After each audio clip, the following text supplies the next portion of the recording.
نال شروع کر نال نال اسی کر دیا نے. وہ بیٹا ذرا دیکھو ذرا ادھر سے نا وہ مائک ہوگا سلمان.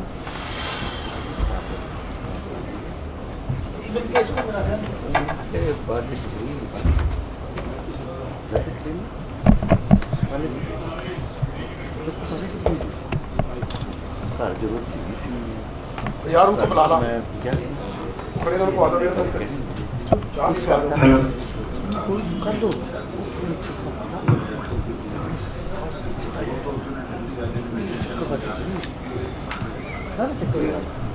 گل کرے گا بڑی ٹرو گل کرے گا کوئی کھل کے گل کرو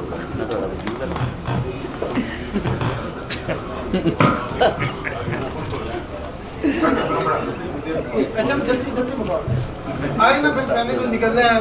منیب صاحب انتظار کر رہے ہیں. آپ کوشچن کریں سر.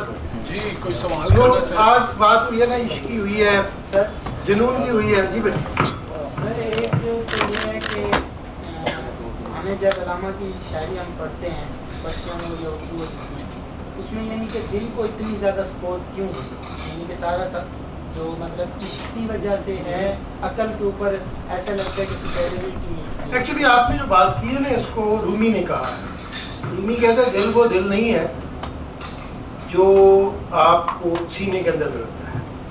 اگر وہ دل ہوتا تو محلے کے کسائی کو زیادہ پتا ہوتا اس دل کا. یہ رومی نے کہا. اصل دل جو ہے وہ ہے ایک جسے آپ کہتے ہیں مائتھولوجیکل ہے. دل جو ہے وہ آپ کے وجدان کا سورس ہے جس کو شاعری میں کہا گیا. اب قرآن میں قلب کا لفظ آیا نا, قلب کا دل کے لیے فی قلوبہم مرض, اور پھر افئدہ ابصار کا لفظ ہے, کانوں کا لفظ ہے, پھر افئدہ. افئدہ کا مطلب فواد میں دل زیادہ ہے ابھی تک. قلب کے معنی آئے ہیں وہ روحانی واردات کے لیے آئے. فی قلوبہم مرض ان کے دلوں کے اندر بیماری ہے. تو قرآن نے بھی جو ایک لفظ یوز کیا ہے وہ بھی اس کو یہ کہ اس ڈائمینشن میں وی ڈونٹ نو کہ روح کہاں ہے, کیونکہ خدا نے ہمیں منع کر دیا. اس نے کہا کہ بھیا سلونا کا روح میں نام دے رکھی, اللہ کا امر ہے. انسان کے اندر جو روح کا سرچشمہ ہے وہ دل ہے, اور دل بھی جیسے روح نظر نہیں آتی وہ آپ کو دل نظر نہیں آتا. ہمارا یہ پرابلم یہ ہے کہ ہم نے ہارٹ اور دل کو, ہم نے قلب کا لفظ جو ہے دل کا پرشین کا اس کو عام معنی میں استعمال کر دیا. دل جیسے دل محمد کا اپنے مشہور دل کا دل از اے ڈفرینٹ ورڈ جس کو پرشین کے لیے آپ اس کو سمجھیں تھوڑا سا اس کو مائتھولوجیکل انداز میں آپ اس کو. لیکن عربک میں بھی تو سر دل کی ٹائپس بتائی گئی, قلب سلیم اور قلب. میں قلب کا لفظ وہی کہنا, قلب کے معنی وہی آتے ہیں روح کے سرچشمے کے. افئدہ جو ہے نا وہ دل کا ہارٹ کے معنی میں آتا ہے. اللہ نے فواد کا لفظ بھی جو یوز کیا ہے قرآن میں وہ سیپریٹلی یوز کیا ہے. تو قلب کا مطلب ہے نا فی قلوب ہے. تو یہ ہے اگر اس دل میں لگیے تو ہاتھی کا ایک ہی کلر ہوتا ہے. بالکل مطلب دل جو ہے نا دل وہ نہیں ہے کہ جو آپ نے جس کو سمجھ رکھا ہے. علامہ نے حضرت علی کو بو تراب کا جو لقب ہے اس کو بڑا ایکچولی بو تراب کا جو حضور نے دیا تھا. جی جی آپ کشتی بہت کھیلتے تھے اور مٹی میں جب ملتے تھے تو جسم میں جب مٹی لگ جاتی تھی تو آپ نے بو تراب کا لفظ جو نا, ابو کا مطلب باپ نہیں ہوتا, ابو کا مطلب ہوتا ہے دی پرسن ہو ہیز بس جو پوسیسر آف دیٹ. اب جس کو سکھوں کو وہ عرب جو ہے نا ابو ماما کہتے ہیں پکڑی والے, ٹھیک. ابو رضا حضرت ابو ہریرہ کو بلیاں دے باپ نے نہیں سکتا بٹ ہی کیپٹ اٹ. بلیاں اس لیے ابو تراب جو مٹی کا باپ ہے نا دین کے وہ آج جو آب و گل ہے, گل اس کے ہاتھ میں ہے کنٹرول آف دی خاک اور گرد و غبار جس کا ہم نے سر ابو سخا کا لفظ ہوتا ہے نا, ابو سخا سخیوں کا باپ, تو پھر وہ ابو بیٹا ابو کا میں نے باپ نہیں ہے ضروری. ابو کا مطلب یہ ہے کہ پرسن ہو ہیز اٹ. سر اس سے روحانی پہلو کیا علامہ اکثر حضرت علی کا اور بو تراب کا یہ حوالہ دیتے ہیں, تو اس میں کوئی اسپرچل معنی تو ضرور کوئی ہے. معنی ان کا یہ ہے کہ جو دیکھیں وہ کہتے ہیں جی اللہ نے نبی نے ان کو کہا مٹی کے باپ, تو مٹی کو جو انہوں نے کنٹرول کر دیا اس مٹی کے اندر انہوں نے دل جو ہے اور شرار جو پیدا کر لیا حضرت علی نے, وہ اس کی کوئی مثال نہیں ملتی. اور دوسرا جو ہے جو انکسار کے معنی میری علامہ نے ایک دفعہ لایا ہے، ایک بندہ جو ہے نا خاک کی طرح خاکسار جیسے ہوتا ہے نا، ابو تراب کا اصل میں نا پرشین میں خاکسار بنتا ہے، سمجھتے ہیں؟ خاکسار یہ ٹرانسلیٹ میں کروں تو میں خاکسار کروں گا ٹرانسلیٹ۔ آج آپ نے تذکرہ کیا کہ علامہ نے انسان کو ندی سے بھی تشبیہ دی ہے کہ وہ جو ہے، تو اس میں یہ بھی تھوڑا سا اس پہ نہیں، نبی اور انسان کے دل کو کیے، پہاڑ اور ندی انسان کو انہوں نے کہا ہے کہ تنی پیدا کنت مشت ہو باری، تھوڑی سی مٹی کی مٹھی سے دل پیدا کرو، تنی محکم ترد سنگین حسار، اور اس سے جو مضبوط قلعہ ہے پتھروں کا بنا ہوا اس سے بھی دل مضبوط ہو، اور درون وہ دلے درد آشنا ہے، جوئی درمیانے کو بر کنارے کو حساری، اس کے اندر جو جسم ہے اس کے اندر ایک درد آشنا دل ہو، اور اس کی اس طریقے کا دل ہو جو جوئی، دل جو ہے وہ ندی ہے، اور بر کنارے کو حساری، کو حسار جو ہے وہ انسان کے جسم کو آپ کہہ رہے ہیں کہ پہاڑوں کے اندر چلتے ندی گھومتی ہے، تو اس طرح انسان کا جسم اور انسان کے دل کی تشبیہ بات۔ سر یہ علامہ اقبال کی جو کتابوں کے نام ہیں ان کے حوالے سے کوئی بتائیں کہ دیکھو اس میں بات یہ ہوتی ہے کہ شاعر جو ہوتا ہے نا، شاعر کے ذہن میں ایک خیال ہوتا ہے تصور، جیسے اسرار خودی ہے، اس وقت اقبال خودی کو بیان کرنا چاہتے ہیں بالکل، اور رموز بے خودی یعنی پوری اجتماعی خودی کو، اور پیام مشرق جو ہے وہ میں نے جیسے عرض کیا پچھلے کچھ بات میں کہ گوئٹے کا تھا دیوان مشرقی، اس کے جواب میں لکھا تھا تو انہوں نے اس کو پیام مشرق کہا۔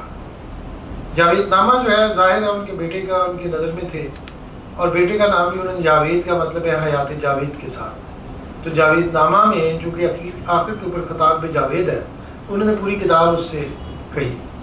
اب مسئلہ آتا ہے زبور عجم کا۔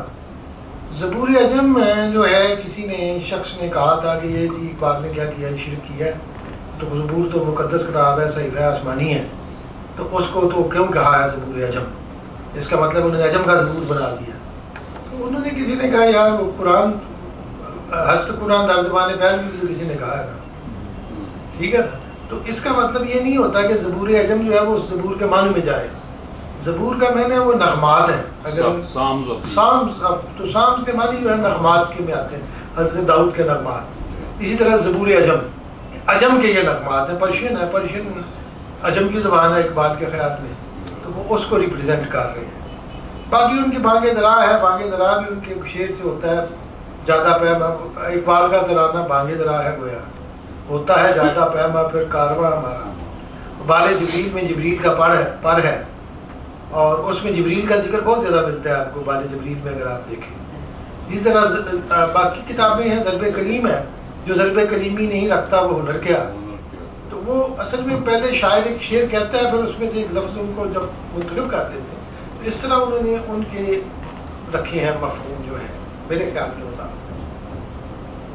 جی بیٹا۔ اچھا سر، جلال عشق و مستی بے نیازی، یہ نہیں آپ نے دیکھیں نا، جمال عشق و مستی نئے نوازی، جی، جو مال جو ہے وہ نئے نوازی علومی کا، جلال عشق و مستی بے نیازی، بے نیازی کیا ہے، اس کو میں نے وضاحت اگلے شعر میں کی تھی، جیسے اللہ اس سمد کے ساتھ جب دل باندھ دیا، استغنا، بے نیاز کیا ہے، جیسے ناز اور نیاز کے معنی میں نے بڑی لمبی وضاحت کی ہے پچھلی جگہ، اور نیاز کا مطلب ضرورت، بے نیاز اس کو کسی چیز کی ضرورت نہیں، بے نیاز، اللہ سب سے بڑا بے نیاز ہے، سمد ہے۔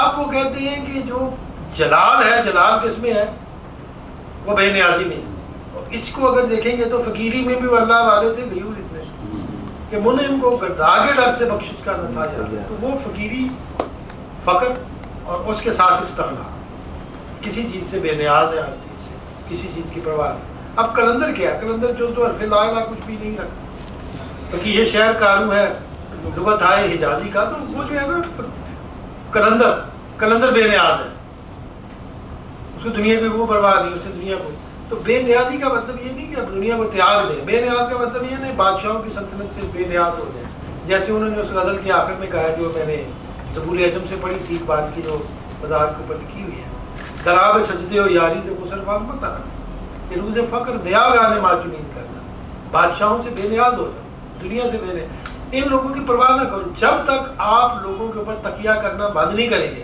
آپ اپنے دست و بازو پہ اعتماد نہیں کریں گے۔ آپ کی خود ہی ہمیشہ جو ہے نا وہ ہو جائے گی، ذلال ہو جائے گی غلامی کے پاس.